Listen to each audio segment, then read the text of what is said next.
오늘부터는 이제 예수님이 부활하신 것까지 우리가 공부했잖아요.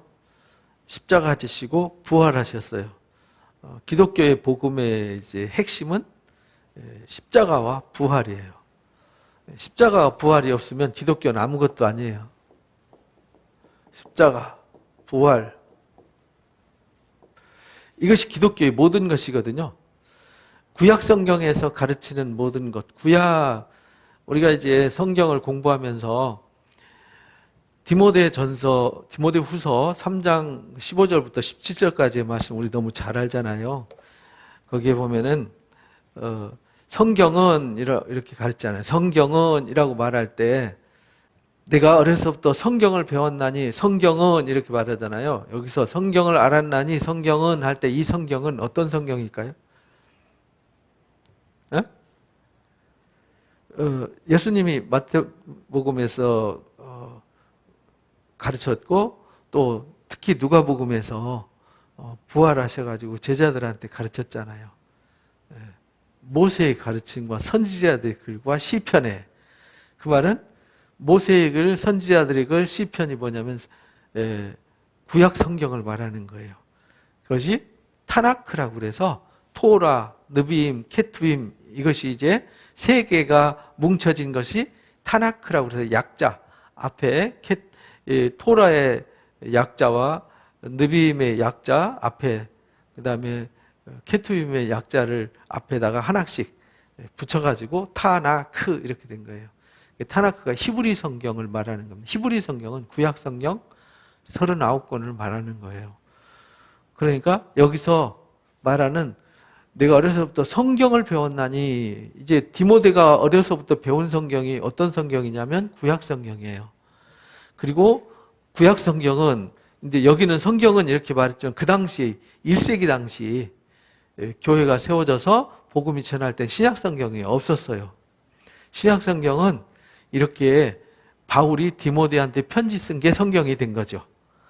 그러니까 이때는 신약 성경이 없었던 거죠. 그래서 1세기 중반 넘어서서 사도들이 쓴 편지를 교회에서 서로 공유하고 예수님이 누구냐, 구약 성경에서 가르치는 이 성경은 이라는 걸 배운 거죠.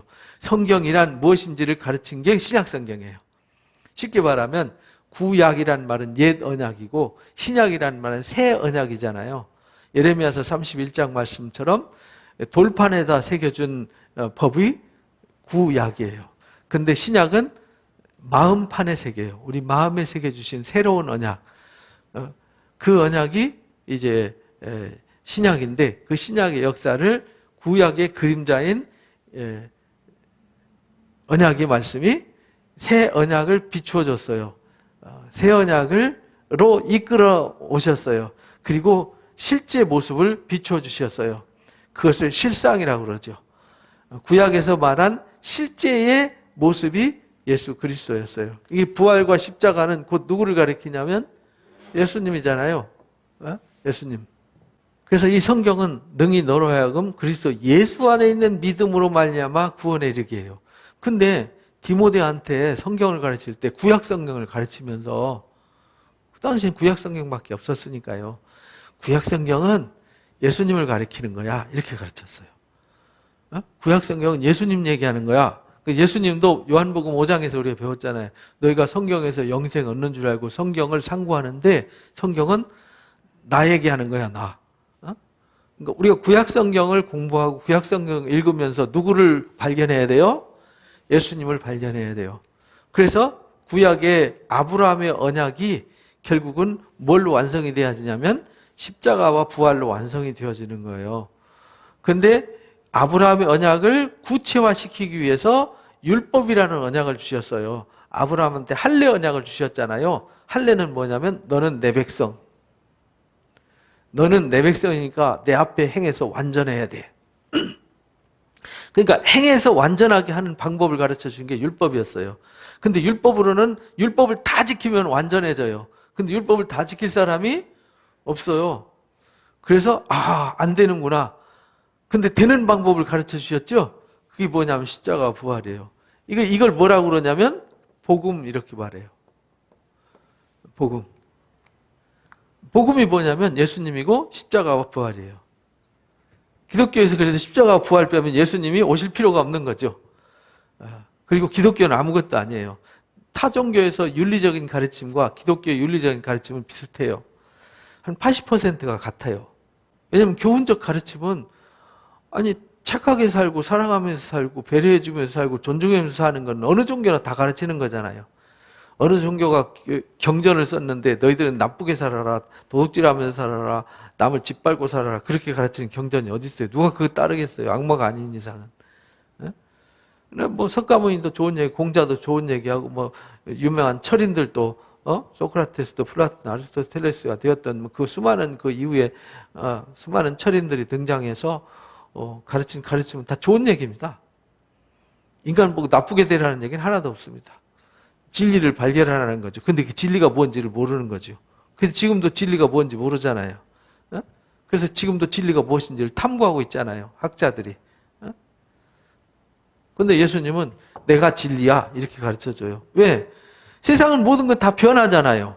이거야 라고 했는데 시간 지나면 아니네 이거네 이건가 이거 아닌데 이건가 이러다 보니까 벌써 수천 년이 지나간 거죠.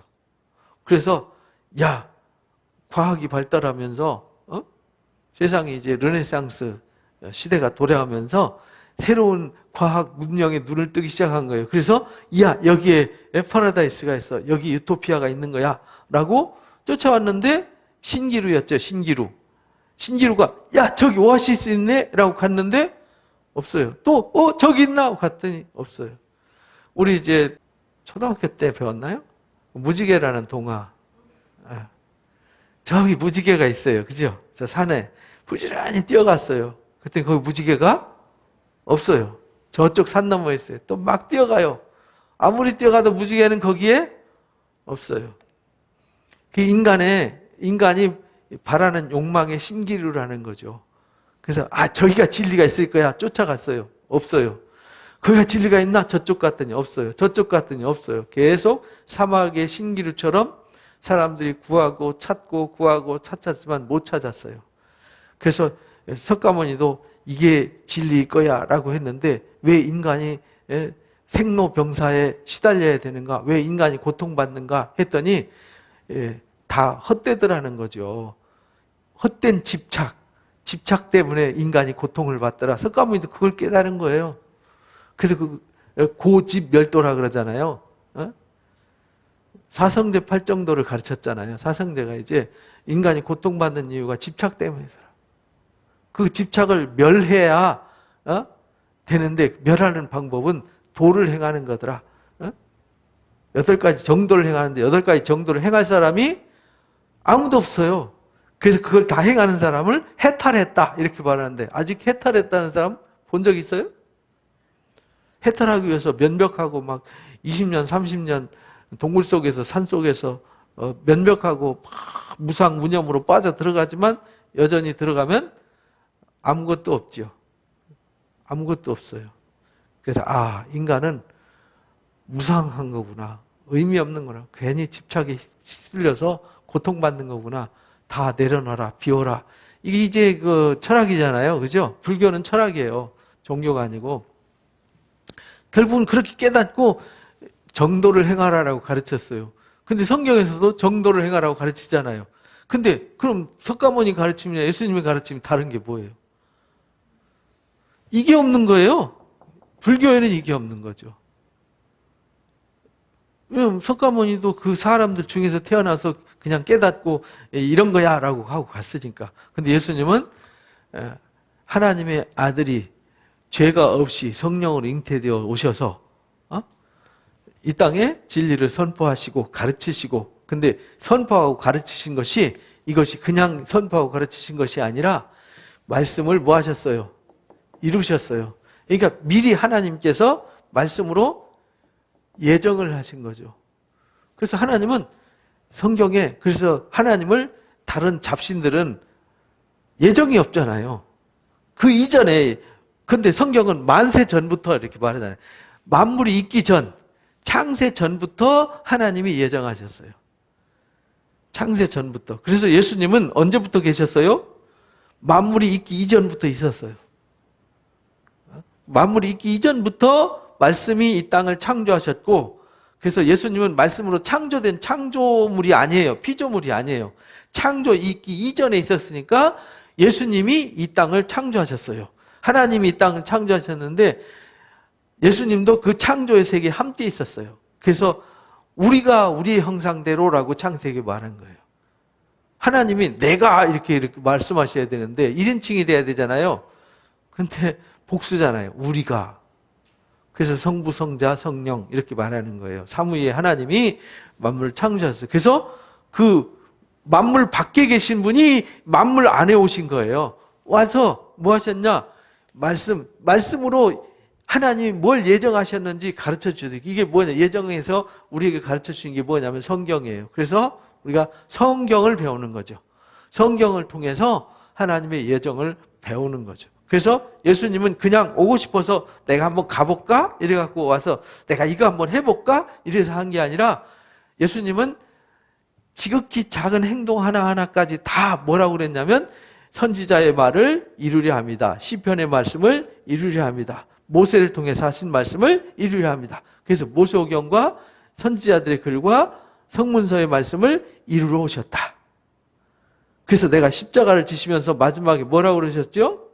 다 이루었다 이렇게 말해요. 뭘 이뤘냐면 하나님이 예정하신 뜻을 다 이루었어요. 그 예정하신 뜻이 뭐예요? 십자가를 지셔서 모든 사람이 죽게 된 죽음의 늪에서 우리를 건져내는 거였어요.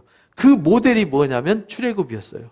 그래서 아브라함의 언약을 구체화시키기 위해서 출애굽의 역사를 예정하신 거예요. 그래서 가나안 땅을 주시겠다고 약속하시고 요셉을 애굽으로 보내가지고 준비시킨 다음에 애굽의 70명의 12아들이 야곱의 12아들들이 가서 민족을 이루어서 다시 거기서 나와서 약속의 땅에 정착하게 하신 거죠. 근데 그 과정과 역할이 누구를 설명하는 거냐? 예수 그리스도를 설명하는 거다. 그래서 그들 가운데서 그 억압과 통제로부터 사망의 세계로부터 그들을 건져내기 위해서 유월절 어린 양이 필요했던 거죠. 그 유월절 어린 양이 누구예요? 예수님이었다. 그래서 10가지 재앙을 통해서 다른 신은 없어. 왜냐하면 지나갔으니까 하나님 외에는 신이 없어. 세상 만물은 내가 창조한 거야라는 걸 창조전으로 데리고 가서 가르칠 수는 없잖아요. 인간은 시간 속에 던져진 저주받은 존재이기 때문에 시간 속에서 쇠하여가는 존재잖아요. 시간 속에 던져져서 시간을 거꾸로 돌아갈 수 있는 존재가 아니에요. 근데 그걸 돌아가서 알려고 하면은 그건 바보가 되는 거죠. 그래서 갈 수 없기 때문에 오늘 살고 있는 현장 속에서 하나님이 진짜 하나님이신지를 물속에 있는 것, 땅, 하늘 모두잖아요. 생각해 보세요. 물과 땅과 하늘이면 온 우주 이렇게 되는 거죠. 온 우주 내가 창조한 거야. 봐봐. 내가 말한 대로 움직이잖아. 이래서 물속에 있는 것은 신이 아니야. 물속에 있는 피조물들, 강물도 물속에 있는 짐승들도 다 누가 창조하셨어요?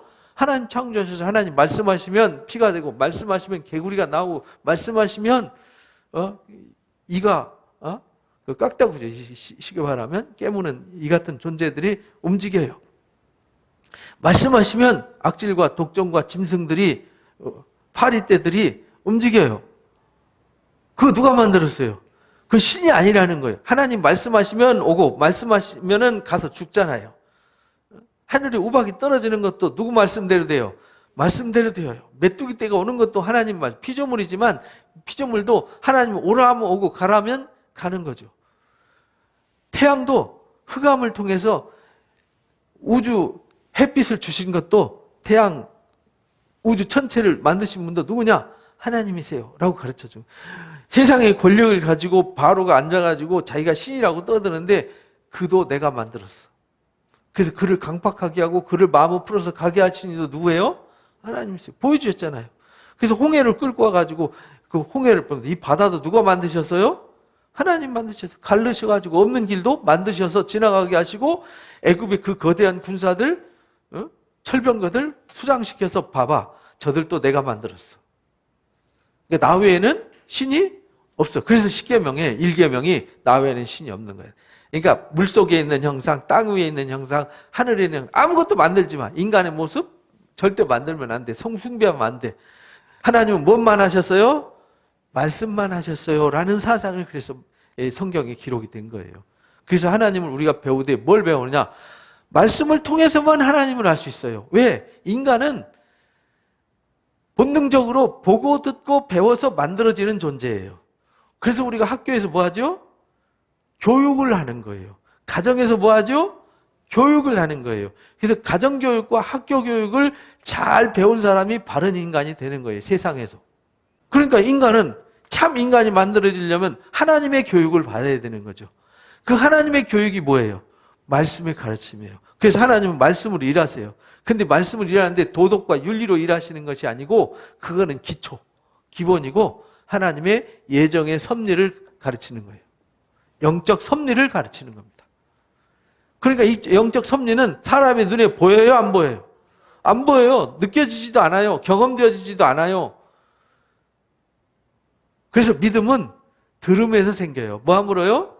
말씀을 들을 때, 말씀을 예정하신 섭리의 말씀을 들을 때, 성경 말씀을 배울 때 이 섭리를 깨닫게 하세요. 그래서 깨달을 수 있도록 하나님이 이 땅에 아들을 보내주셨고 아들의 영을 보내주셨어요. 그죠?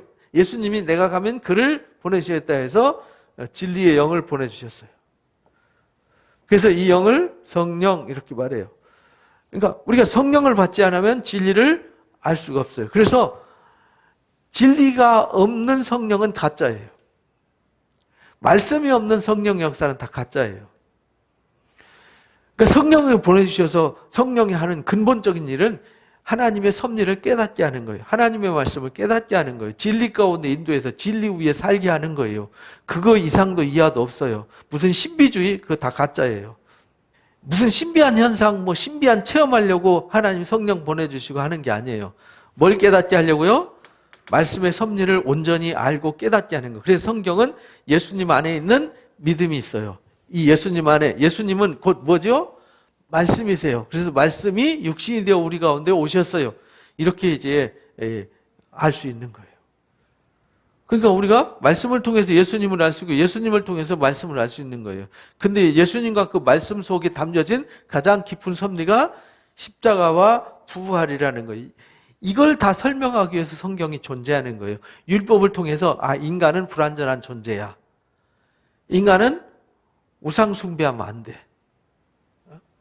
다른 신 섬기면 안 돼. 왜? 다른 신은 없어. 하나님이 말씀으로 뭐 하셨어요? 증명하셨어요. 말씀을 다른 신을 섬길 수 없어. 섬기면 안 돼요. 그래서 말씀을 순종해야 돼요. 그래서 말씀을 따라갔더니 말씀이 가르치는 게 뭐냐면 신의 광야에서 하나님 말씀을 주시되 십계명을 주셨어요. 10마디 말씀과 함께 뭘 주셨냐면 성막과 제사 제도를 주셨어요. 십계명을 쪼개서 해석해 준 게 율법이에요. 613가지 율법은 십계명 안에 다 들어가는 거예요. 613가지 율법을 두 개로 압축하면 하나님 사랑, 이웃 사랑, 예수님이 이렇게 교통정리를 해주셨잖아요. 그러니까 613가지 율법을 10가지로 축소하면 십계명이에요. 그 십계명을 두 개로 축소하면 하나님 사랑, 이웃 사랑이에요. 근데 하나님 사랑, 이웃 사랑의 결정체가 뭐냐면 성막이에요. 그러니까 이 십자가를 설명하기 위해서 십자가와 이 부활을 설명하기 위해서 가르친 핵심이 뭐냐면 성막, 성전 얘기예요. 성막이 성전이 되잖아요. 이 성막과 성전에서 하는 일이 뭐냐면 제사예요. 제사가 뭐 하는 거죠? 십자가예요. 제사가 십자가예요. 제사는 뭐 하는 거냐면 양이, 소가, 염소가 뭐 하는 거죠? 죽는 거예요. 제단에서 죽어요. 제사의 핵심은 죽음이에요. 그러니까 하나님 앞에 제사할 때는 죽음으로 나가는 거예요. 뭐에 대한 죽음일까요? 죄에 대한 죽음이에요. 그래서 하나님 앞에 가려면 제사를 드려야 갈 수 있어요. 제사를 드린다는 말은 죄가 죽어야 돼요. 이걸 죄가 죽는 것을 죄 사함 이렇게 말했어요. 죄가 용서받아야 하나님 앞에 갈 수 있어요. 그럼 죄 용서받으려면 죄가 죽어야 돼요.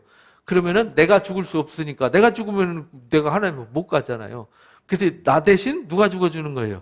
양이 내 죄를 뒤집어 쓰고 대신 죽어주는 것이 죄사함. 그래서 대신 죽는다. 그래서 대속 이렇게 말해요. 예수님이 그래서 이 십자가와 성막의 역사는 같은 역사예요. 그래서 이 성막과 성전을 통해서 십자가를 설명해 주려고 그러는 거예요. 예수님이 죄 없이 오셔서 양이 뭔 죄가 있어요?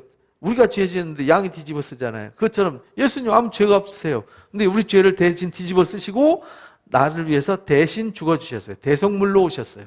그래서 예수님이 나는 섬김 받으러 온 게 아니라 섬기려 하고 대속물로 주러 왔다라고 우리가 마태복음 20장에서 우리가 배웠어요.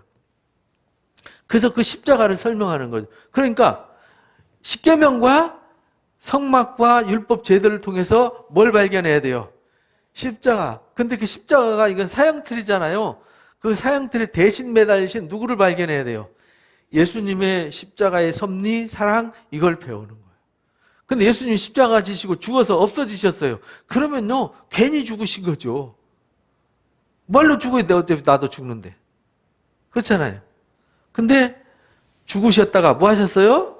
부활하셨어요. 그래서 인간은 죽는 것이 끝이 아니야. 그래서 하나님이 이 땅에 아브라함 부르셔서 언약하시고 그 언약을 이루시기 위해서 모세를 통해서 십계명을 주시고 율법을 주시고 성전과 제사 제도를 주신 목적은 인간이 죄인임을 깨닫게 하고 죄가 있기 때문에 누군가가 희생의 값을 치러야만 다시 거룩해지고 새 사람이 될 수 있는 길을 열어주신 거예요. 그래서 예수님을 믿으면 예수님과 함께 십자가에 못 박혀 뭐 하고요? 죽고 로마서 6장에서 우리가 이제 배웠잖아요. 예수님과 함께 세례받으면 예수님과 함께 장례된 거다. 그래서 우린 예수 믿으면 옛사람은 뭐 했죠? 장례 치렀어요. 그래서 고린도후서 5장에서 우리가 옛사람이 그리스도와 함께 죽음으로 장례 치러서 옛사람은 죽었기 때문에 그리스도 안에서 다시 태어난 사람이다. 그래서 우리는 새로운 피조물이 된 거다. 그래서 우리가 새 사람이 되었어요. 그 사람을 하나님의 자녀가 되었다. 이렇게 말하는 거예요. 그래서 새 생명 얻었으니까 우리는 뭐 하는 거죠? 부활에 이르는 거죠. 부활에 이른 사람이 다시 죽냐? 없어요. 그런 일은 존재하지 않아요. 그래서 한 번 거듭난 사람은 다시 죄를 지을 수 없고 다시 타락할 수 없어요. 저와 여러분이 예수 안에서 옛사람이 죽고 다시 거듭난 사람이라면 영생을 하게 되는 거예요. 근데 다시 타락한다? 그 사람은 원래 거듭나지 않았던 거예요. 그래서 그 사람이 타락하고 우상숭배하고 이단에 빠지는 거죠. 원래 거듭나지 않았던 거예요. 잘못된 자기 믿음이었지 하나님이 주신 구속의 역사, 이 죄 씻음을 받지를 않았던 거죠. 그래서 십자가를 지시고 그래서 다시 태어났어요. 여기서 죄가 십자가를 통해서 죄가 없어졌어요. 다시 태어났어요. 다시 태어나면 부활이잖아요. 다시 태어났으니까 이 사람은 죽음이 없잖아요. 그래서 나를 믿는 자는 죽음을 보지 않고 영생을 얻어요. 그래서 이 부활을 다른 말로 요한복음에서는 영생, 구원 이렇게 말했어요.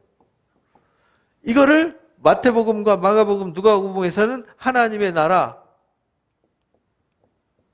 천국 이렇게 표현한 거예요. 그래서 나라나 이 천국 개념은 어떤 개념이냐면 주인이 바뀐 거예요. 이 율법 아래 있을 때는 말씀을 듣고 율법을 통해서 깨달았을 때는 내가 죄인이었어요.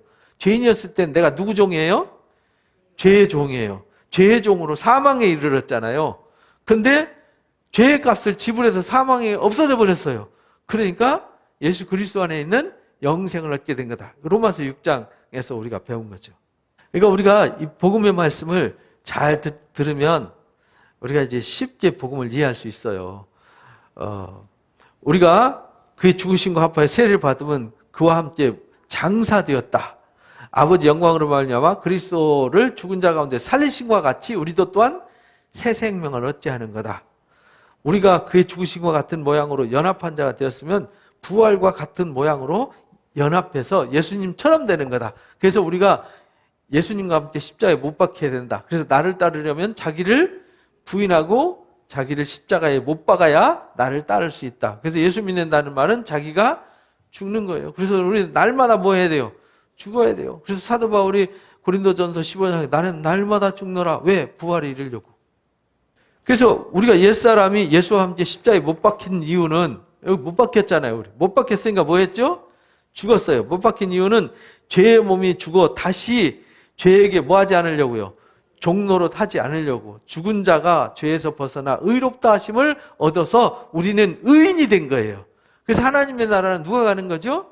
의롭게 된 의인이 가는 거예요. 그래서 로마서 8장에 하나님이 예정된 자를 부르신 그들을 의롭다 하시고 의롭다 한 그들을 영화롭게 하는 거다라는 성화의 과정을 설명하신 거예요. 만약 우리가 그리스도와 함께 죽으면 그와 함께 살 줄 믿는다. 그래서 그가 죽으시면 죄에 대해서 단번에 죽었다. 하나님께 대한 단번에 살아나셨어요. 그것이 부활이잖아요. 그래서 예수 믿는 건요, 이 두 개로 합쳐지는 거예요. 십자가에서 죽고 새 생명을 얻어서 새 생명 가운데 살아가는 거예요. 그러니까 이 사망의 종노릇하는 죄의 종으로 사는 사람들과 우리는 본질적으로 의식 구조와 가치관과 세계관이 완전히 다른 거예요. 그래서 여기 마지막 죄의 싹은 사망이요. 그러나 이제는 너희가 죄로부터 뭐 했죠? 해방되었어. 우리가 죄로부터 뭐 했다고요? 해방되었어요. 그래서 하나님께 뭐가 됐죠? 종이 되었어요. 그래서 거룩함이 이르는 열매를 맺었다. 그 마지막은 뭐라고요? 영생이다. 그게 곧 뭐냐? 부활이에요.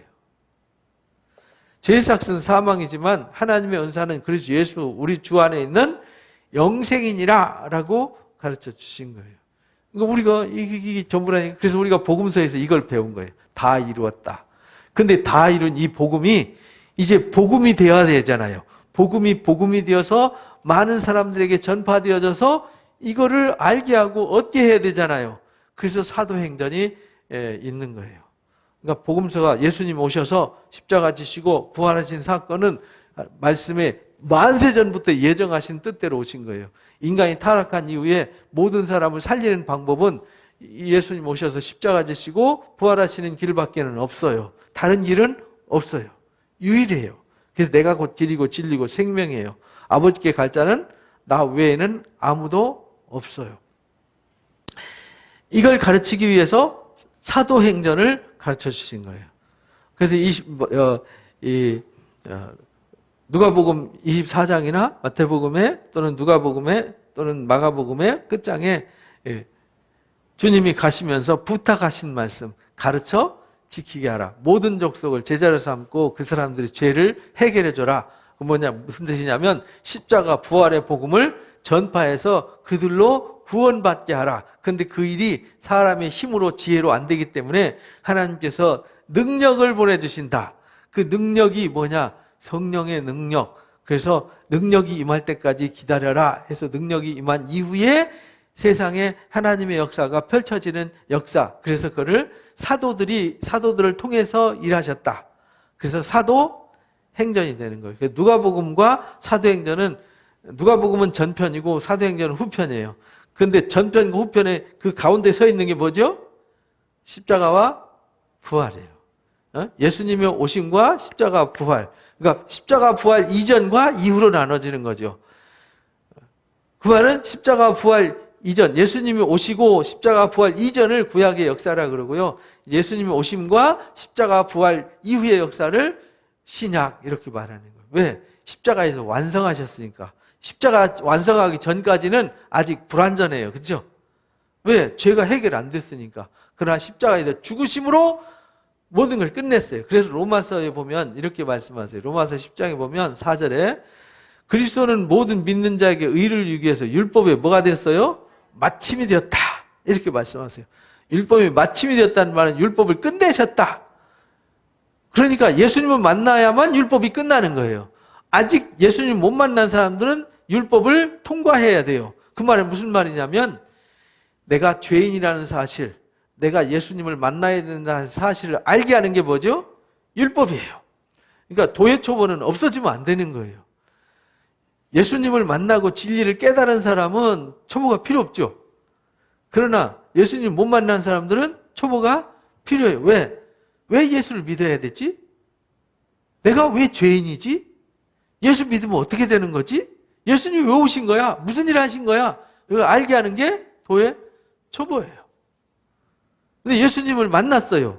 그러면 이제 새 사람이 되었잖아요. 그럼 이전에 율법적 삶을 버리고 이제 예수 그리스도 안에서 예수님을 닮아가는 성화의 삶, 성숙의 삶을 살아가야 되는데 예수님 이전의 삶을 막 헤매고 있으면 이 사람 아직 예수님 못 만난 사람이에요. 예수님을 만나서 십자가에 못 박히지 않은 거죠. 옛사람이 안 죽은 거예요. 거듭나지 않은 거죠. 변화되지 못했어요. 그러니까 여전히 죄의 종으로 하프하프하면서 살 수밖에 없는 거죠. 그래서 사도행전을 공부하는 이유는 이제 십자가 이후의 이야기입니다. 십자가 이후의 사건, 십자가 이후에 부활하시고 예수님이 승천하신 후의 일을 이제 사도행전에서 가르치는 겁니다. 데오빌로에 내가 먼저 쓴 글에는 예수께서 행하시며 가르치심을 시작하심부터 이렇게 해요. 예수께서 행하시며 가르치심을 시작하심부터 공생애를 말하는 거죠. 예수님이 성령으로 잉태되셔서 이제 세례 요한의 세례를 통해서 공생애가 시작되잖아요. 그래서 우리가 이제 성탄절이 예수님 탄생절기잖아요. 예수님 탄생절기가 2월 25일부터 1월 5일까지가 성탄절이에요. 1월 5일까지 기간이 성탄절 기간이에요. 기념기간. 그리고 1월 6일부터 예수님이 이 땅에 공생애를 시작했다. 그래서 공현절 또는 주님이 일하셨다. 주현절 이렇게 말해요. 주현절, 공현절 이렇게 말하고 하는데 동방교회는 1월 6일이 성탄절이에요. 성탄절이 다르죠. 근데 성탄절이 12월 1일이냐 1월이냐 그 중요한 건 아니에요. 날짜는 지구가 도는 이 숫자를 계산하는 거기 때문에 지구 몇 바퀴 돌았든 그게 뭐 중요해요. 그죠? 지구 몇 바퀴 돌았냐 처음부터 누가 셌냐 아무도 센 사람은 없어요. 돌다 보니까 어느 날 정해가지고 이 날을 지구 한 바퀴 도는 날을 첫째 날이라고 두 바퀴 돌면은 둘째 날이라고 셋째 날이라고 하자 이렇게 인간이 약속하고 정해놓은 거지 하나님이 너희들은 한 바퀴 요때부터 태초에 내가 한 바퀴 돌아 지금 몇 바퀴 돌았냐면 1억 바퀴 돈 거야 2억 바퀴 돈 거야 이런 거 안 가르쳐 주세요. 그러니까 그거 숫자 가지고 무슨 토요일이 안식일이냐 주일이 안식일이냐 갖고 따지는 사람은 진짜 그 유치한 사람들이죠. 정말 ABCD도 모르는 마치 그 유치원생들 멱살 잡고 싸우는 거하고 똑같은 거예요. 너무나도 수준이 낮은 거죠. 우리는 그 수준 낮은 사람이 되면 안 돼요. 지구가 태양을 몇 바퀴 돌았는지 태양계가 우주를 몇 바퀴 돌았는지 아무도 몰라요. 어떻게 알아요? 시작이 언제부터인지 모르는데 시작부터 본 사람 아무도 없는데 그렇잖아요. 창세기 1장이 진짜냐 가짜냐 아무도 몰라요. 본 사람이 있어야지. 본 사람이 없기 때문에 하나님이 모세를 통해서 계시를 주셔서 천지를 창조하신 분이 하나님이야. 하나님이 질서를 창조하셔서 이걸 가르친 거지. 그게 첫째 날이 몇 년이냐 며칠이냐 하루냐 이게 빅뱅이 맞냐 진화론이 맞냐 창조론이 맞냐 따지는 것은 미련하고 어리석은 일이다 이 말입니다. 중요한 거는 우주를 만물을 창조하신 분이 하나님이라는 거를 말씀으로 논증하셨잖아요. 그러니까 하나님 말씀이 옳다는 걸 믿으면 되는 거지. 우리 말씀을 믿는 거지. 그게 과학적으로 사실이냐 아니냐를 따지는 것은 미련하고 어리석은 거예요. 왜? 하나님 말씀은 그때 미련하고 어리석은 사람들이 이해할 수 있는 레벨로 가르쳐 준 거지.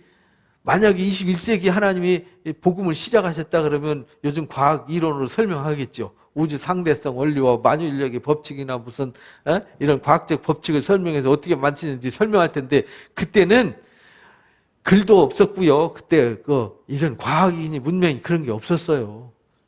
모세가 글을 쓸 때에도 그런 거 몰랐어요. 그냥 하늘에 이상한 거 날아다니면은 만약에 지금 하늘에 쇳덩어리가 수백 명 태우고 날아다닌다 그러면 그 신이라고 그러지.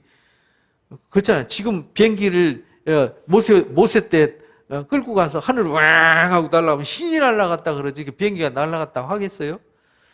그러니까 성경은 그때 사람들이 이해할 수 있도록 썼기 때문에 오늘날 우리 언어로 다시 해석이 필요한 책이 성경이에요.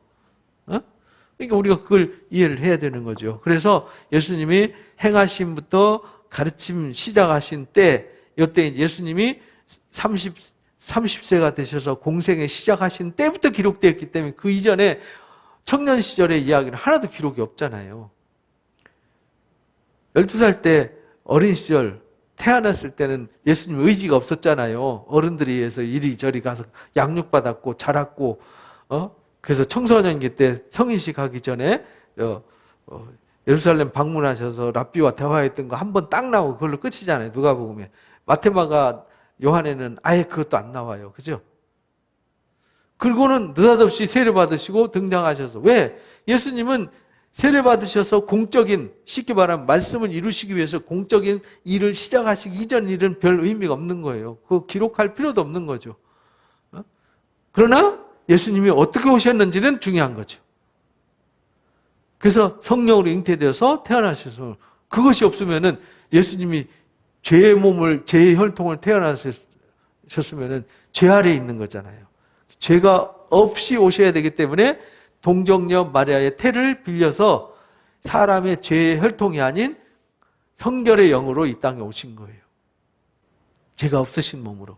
그걸 증명하셨고, 그래서 공생애를 시작하신 부터 시작해서 그가 택하신 사도들에게, 그가 택하신 사도들 3년 반 동안 데리고 다니시면서 말씀을 선포하시고 말씀을 이루셨잖아요. 말씀을 이루시면서 가장 중요한 사역, 핵심 키워드 사역이 뭐냐면 제자를 세우는 일이었어요. 무슨 일이요? 제자 세우는 일. 그것이 12사도라고 그래요. 12사도와 제자를 구분하셨어요. 왜냐하면 1세기 성령 강림 이후에는 예수 믿는 사람은 모든 사람도 예수님의 제자라고 그랬어요. 예수님을 따르는 사람은 다 제자라고 그랬는데, 처음에 예수님이 양육했던 12제자와 구별을 해야 되잖아요. 그래서 12제자를 사도라고 구분했어요. 아포스톨로스라고 구분을 했어요. 마데테스라고 하는 제자의 개념과 아포스톨로스는 구분했어요. 제자는 누구냐면 예수님을 따르는 사람은 다 제자예요. 근데 이 12사도는 제자로 삼았는데 뭐 하기 위해서 제자를 삼았냐면 세상에 보내기 위해서 제자를 세웠어요. 그래서 사도라는 말은, 아포스톨로스라는 말은 세상에 보내심을 받은 자들이에요.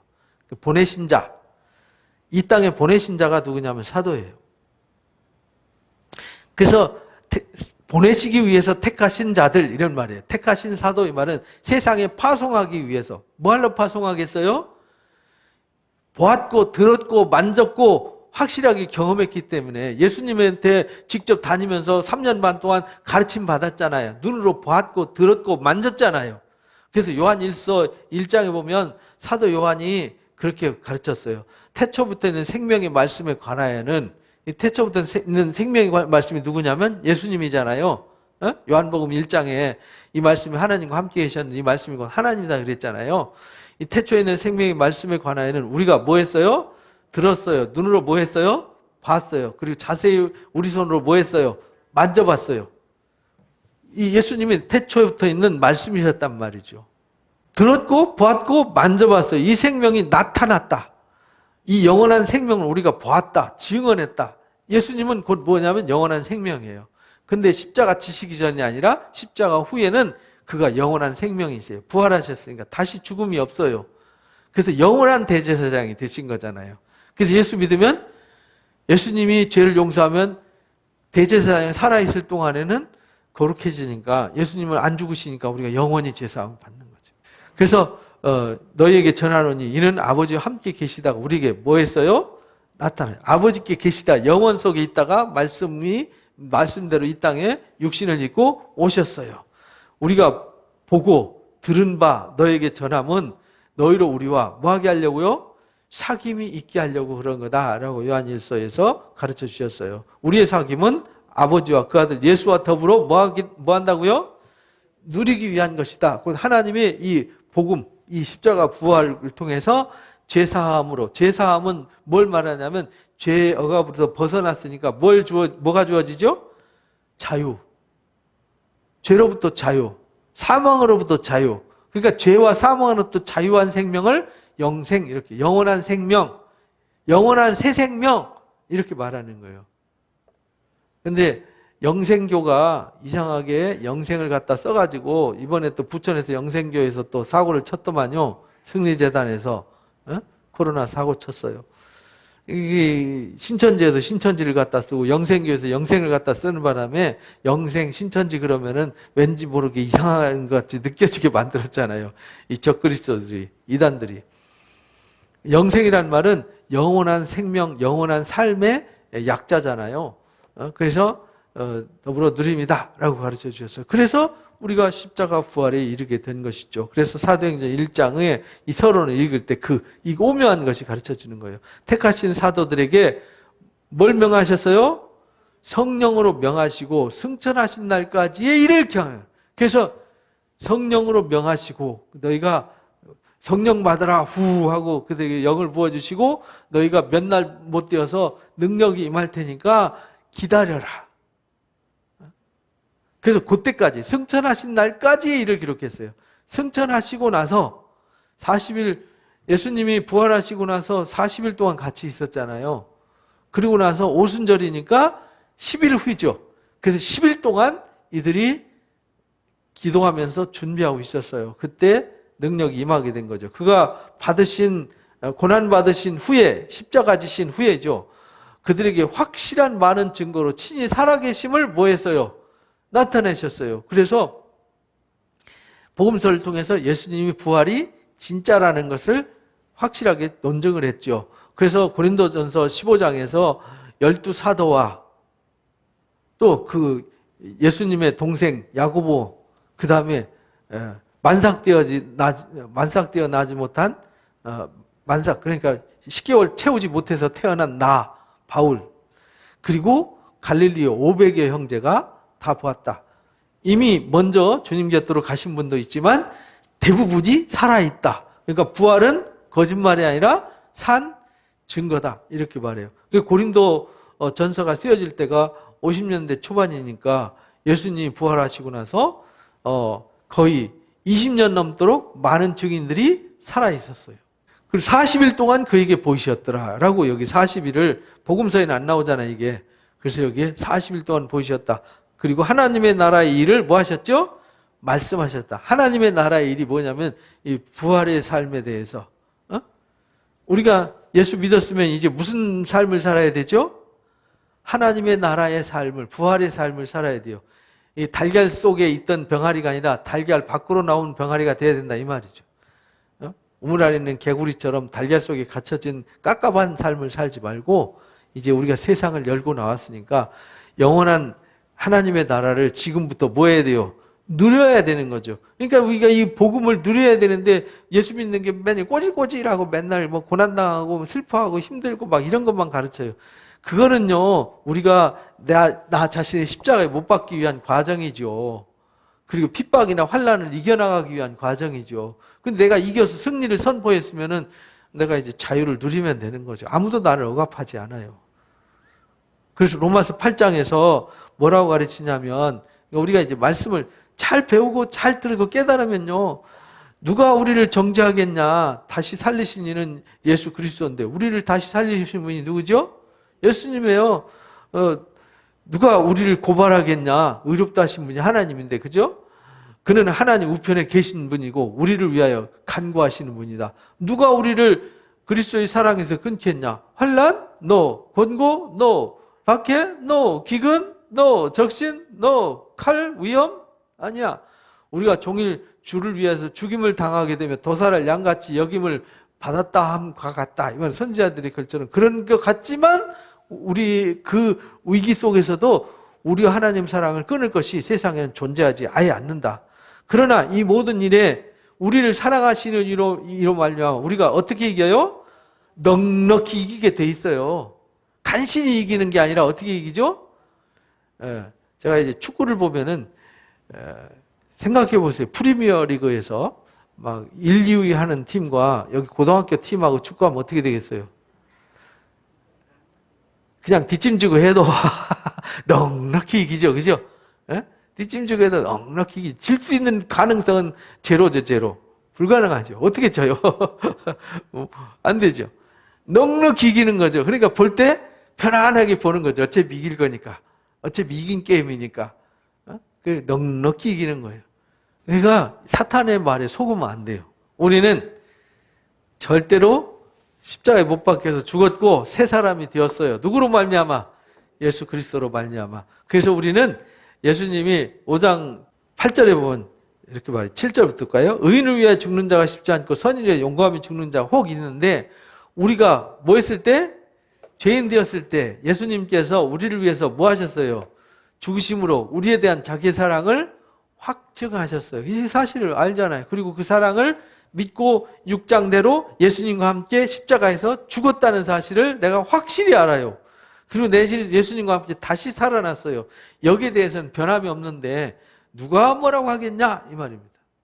그래서 이 사도행전을 잘 알고 배워야 돼요. 그 승천하신 날까지의 일이 기록됐다. 이게 복음서예요. 그러니까 복음서 일을 그러니까 고난받으신 후에 확실한 증거로 친히 살아계심을 나타내서 40일 동안 보이셨고 하나님의 나라의 일을 말씀하셨어요. 이게 사복음서예요. 사도와 함께 모이사 그들에게 분부하여 이르시되 예루살렘 뭐 하지 말라고요? 떠나지 마라. 그러니까 복음의 시초에는 떠나지 마라. 그러니까 우리가 처음 예수 믿으면 세상으로 가라고 안 해요. 왜? 가면 사탄의 말에 속아서 금방 또 세속화돼 버리잖아요. 능력을 힘입을 때까지. 그 말은 변화되어서 내가 그리스도의 제자가 되어서 교회에서 누가 교회 와라 가라 안 해도 알아서 내가 하나님 자녀임을 확실히 알고 누가 뭐라고 해서 신앙하는 사람이 아닌 경우에는 내가 세상에 나가서 사람들한테 복음을 전할 수 있는 상태가 되는 거죠. 그때까지는 너희가 예루살렘 뭐 하지 마라고요? 떠나지 마.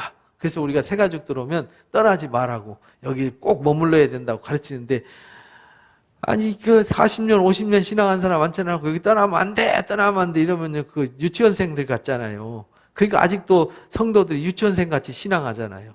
그렇게 되면 안 되는 거예요. 예루살렘 떠나지 말고 내게서 들은 바 아버지 약속하신 것을 뭐하라고요? 기다려라. 요한은 물로 세례를 베풀었지만 너희는 몇 날 못 돼요. 뭘로 세례 받아요? 성령으로 세례 받는다는 말은 무슨 말이냐? 예수님과 함께 내가 십자가에 못 박혀 죽었다는 사실을 이제 성령으로 확증을 해주는 거예요. 이제 물세례는 물세례와 성령 세례의 차이가 있어요. 물세례는 내가 죄인임을 알게 하는 거예요.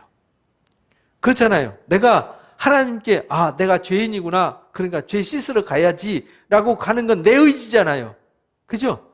내가 결정해야 되는 거잖아요. 그래서 세례 요한이 세례 베풀 때 죄를 깨달은 사람만 세례 받으러 와요.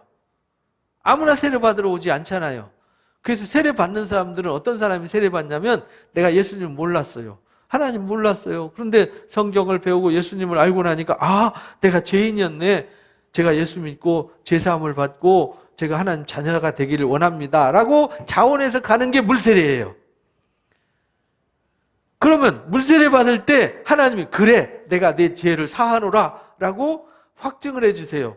그때 부어지는 성령이 은혜의 성령의 역사예요. 그래서 성령으로 죄사함을 입어서 내가 죄사함을 받게 되는 거죠. 그건 내 의지하고 상관없어요. 그건 누가 해주시는 거예요? 하나님의 권능으로 은혜로 주어지시는 거예요. 그래서 성령 받는 것도 성령 세례 받는 것도 내가 성령 세례 받아 주시옵소서 되는 게 아니라 하나님이 준비된 자, 죄인임을 회개하고 나오는 모든 자들에게 주시는 거예요.